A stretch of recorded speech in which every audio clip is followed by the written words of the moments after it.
Professor Kusumba Sitarama Rao ఉద్యమాలే ఊపిరిగా, నమ్ముకున్న సిద్ధాంతాలే పెట్టుబడిగా, నిష్కలంషమైన వ్యక్తిత్వంతో అటు నాయకుడిగా ఇటు పాలనాదక్షుడిగా పేరుగాంచారు. విద్యార్థి దశలోని సహ విద్యార్థులకు సమస్యలు వచ్చినప్పుడు తోడుగా నిలిచారు, పోరాటాలు చేశారు. కాకతీయ విశ్వవిద్యాలయంలో ఉద్యోగంలో చేరాక తోటి అధ్యాపకులకు నాయకుడిగా మారారు. అన్యాయాన్ని ప్రశ్నించే క్రమంలో, పేదల గొంతుకై ప్రభుత్వాలను నిలదీసే క్రమంలో బంధాలను, నిర్బంధాలను ఎదుర్కొన్నారు. పోలీసుల నాటి దెబ్బల్ని రుచి చూశారు. చివరకు జైలు గోడలను సృజించారు. ఉవ్వెత్తున ఎగిసిన తెలంగాణ ఉద్యమ ఆరంభంలో ఉద్యమాల పురుటిగడ్డ వరంగల్ జిల్లా నుంచి ఎగిసిన ఉద్యమ పోరాటంలో ఎందరో యోధులు. అందులో మొదటివారు తెలంగాణ సిద్ధాంతకర్త ప్రొఫెసర్ జయశంకర్ సార్. ఆయనకు రథసారథిగా నిలిచారు. రాష్ట్ర సాధన కోసం పల్లెల్లో పర్యటించారు. ప్రత్యేక రాష్ట్ర అవతరణ స్వప్నం కళ్ళెదుటే సాక్షాత్కరించింది. పాలనా వికేంద్రీకరణ జరిగింది. ప్రత్యేక రాష్ట్రంలో మొదటి దాపా వైస్ ఛాన్సలర్ల నియామకంలో డాక్టర్ బిఆర్ అంబేద్కర్ సార్వత్రిక విశ్వవిద్యాలయానికి ఉపకులపతిగా నియమింపబడ్డారు. 3 ఏళ్ల సమయంలో పాలనలో పారదర్శకత, పనిలో చిత్తశుద్ధిని మెచ్చిన నాటి సీఎం కేసీఆర్ ప్రభుత్వం తిరిగి రెండోసారి వైస్ ఛాన్సలర్గా ప్రొఫెసర్ కె సీతారామరావును నియమించారు.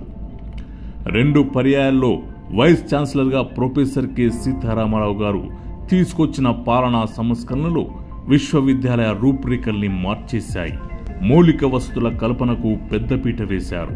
సాంకేతిక పరిజ్ఞానాన్ని పూర్తి స్థాయిలో వాడుతూ అటు విద్యార్థులకు ఇటు సిబ్బందికి ఉపయోగపడేలా నిర్ణయాలు తీసుకున్నారు. ఆచార్యరావు గారు కాకతీయ విశ్వవిద్యాలయం స్థాపించిన ఆరంభంలో 75-77 కాలంలో అత్యంత క్లిష్ట సమయం ఎమర్జెన్సీ విధించిన కాలంలో ఎంఏ ప్రభుత్వ పాలనా శాస్త్రంలో పట్టా పొందారు. జాతీయ సమకాలీన సమాజ సమస్యలపై విద్యార్థిగా స్పందించి తనకు వారసత్వంగా వచ్చిన ఆచార వ్యవహారాలను కాదని అభ్యుదయ భావాలతో ముందుకు సాగాడు. అణగారిన ప్రజల ఆకాంక్షలను తీర్చుటకు వారికి సహాయం చేయాలనే ఉద్దేశంతో దున్నేవాడిదే భూమి అనే సిద్ధాంతానికి ఆకర్షితులై కావచ్చు 1975 దశకంలోనే భూ సంస్కరణలపై పరిశోధన చేసి ఎంఫిల్ పట్టా పొందారు. కాకతీయ విశ్వవిద్యాలయం ప్రభుత్వ పాలనా శాస్త్ర విభాగంలో ఉపన్యాసకులుగా చేరి రీడర్గా, ఆచార్యులుగా, శాఖ అధ్యక్షులుగా వివిధ హోదాల్లో పనిచేసి పాలనా రంగంలో తనదైన పద్ధతిలో మన్ననలు అందుకున్నారు. ప్రొఫెసర్ కేఎస్ఆర్ గారు తెలుగు మరియు ఆంగ్ల భాషల్లో 10 పుస్తకాలు మరియు 77కు పైగా పరిశోధనా పత్రాలను ప్రముఖ పరిశోధనా జర్నల్స్లో ప్రచురించారు. రాష్ట్ర ప్రభుత్వం స్పాన్సర్ చేయబడిన 8 పెద్ద, చిన్న రీసెర్చ్ ప్రాజెక్టులను పూర్తి చేశారు. వీరి పర్యవేక్షణలో 13 మంది విద్యార్థులు ఎంఫిల్, పిహెచ్డి పట్టాలు పొందారు. దేశంలో వెనుకంజ వేయని మాగానం తెలంగాణ అనడానికి అనేక మంది ప్రతిభావంతులైన విద్యావేత్తలు, మేధావులు ఉన్నారు. వారిలో ప్రొఫెసర్ రావు అగ్రగణ్యులు. ఇంతటి ప్రతిభావంతులైన రావు గారు ఒకవేళ తెలంగాణ సిద్ధించకుంటే ఈ రాష్ట్రంలో ఉపకులపతి అయ్యేవారా అంటే పైరవీల పందేరంలో నిలిచేవారు కాదనే అనిపిస్తుంది. అలాంటిది స్వరాష్ట్రంలో మన విశ్వవిద్యాలయానికి 2 టర్ములు పూర్తి స్థాయిలో వీసీగా పనిచేయడం అటు విద్యార్థులకు ఇటు ఉద్యోగులకు అదృష్టం.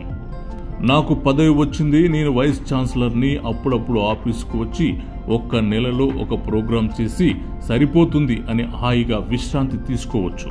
అలా కాకుండా అనుక్షణం యూనివర్సిటీ అభివృద్ధి కోసం పరితపిస్తూ రికార్డు స్థాయిలో కార్యక్రమాలు నిర్వహించారు.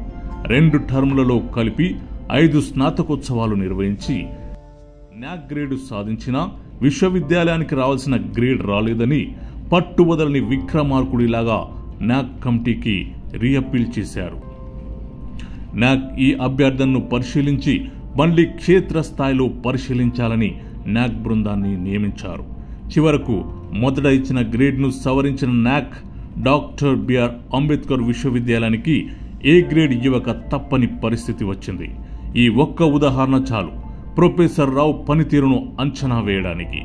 అనేక కొత్త కోర్సుల ప్రారంభం, పలు సంస్థలతో అవగాహన ఒప్పందాలు, తెలంగాణ వైతాళికుల స్మారక ఉపన్యాసాలు, విశ్వవిద్యాలయ మౌలిక వసతుల కల్పన, దేశంలోని పలు విశ్వవిద్యాలయాలు, కేంద్ర సంస్థల్లో నిష్ఠాతులుగా ఉన్న వ్యక్తులను విశ్వవిద్యాలయానికి ఆహ్వానించి సదస్సులు నిర్వహించడం తదితరాలు ప్రొఫెసర్ రావు గారికే దక్కింది.